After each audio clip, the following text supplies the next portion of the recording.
Diddy's request to get his whole case thrown out was just denied. Diddy filed a motion about a week ago trying to get his whole indictment dismissed or get an evidentiary hearing on all of this information that he is claiming that the Fed strategically leaked about him. After the judge looked at all of the information that Diddy is trying to say that the Feds have a campaign out against him for, the judge was like, absolutely not, and denied his motion. The judge finally responded to Diddy's claims that the Feds were leaking information strategically to make him look bad on purpose and said, no, we're going to deny that. He said that Sean Combs has moved for discovery and an evidentiary hearing and alleged that the government leaks of case information.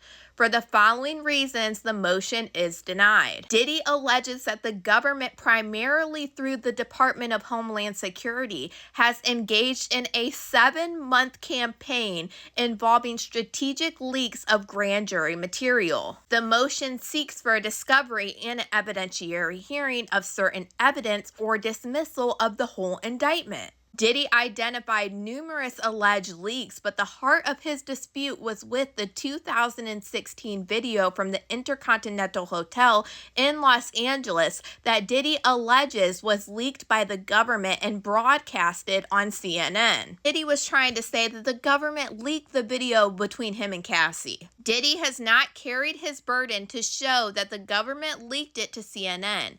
Diddy argued that the most likely source of the leak is the government, but he doesn't point to any sound basis for this conclusion. Diddy's 4 reasons for accusing the government, none of which are convincing.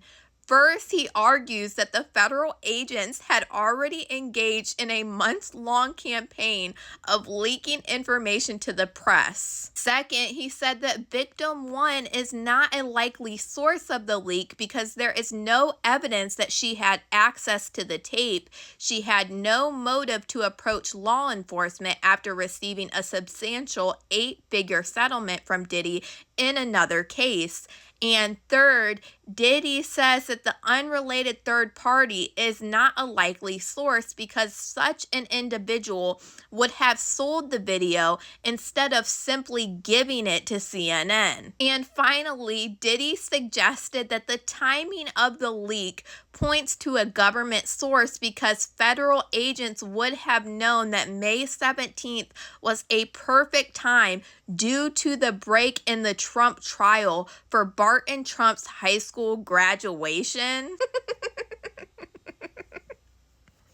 In Diddy's motion that you can find over on my Patreon, he listed a couple different reasons, and some of these reasons the judge doesn't even acknowledge. One being Diddy talking about the notes and saying that they were illegally taken because they were client-attorney privilege, after they just went over all of this, and the judge said that legal was wrote on that pad after the fact. So the way the judge was like, no, like, you're not showing anything for what you were saying. You are basically just saying it. These are your opinions. You're not backing it up with proof, baby, was hilarious. I mean, Diddy tried to get that get out of jail free card, and obviously it didn't work again, but he tried to throw out the whole entire charges, baby. What was he thinking? This is absolutely crazy, but y'all let me know what you guys think about all this in the comments.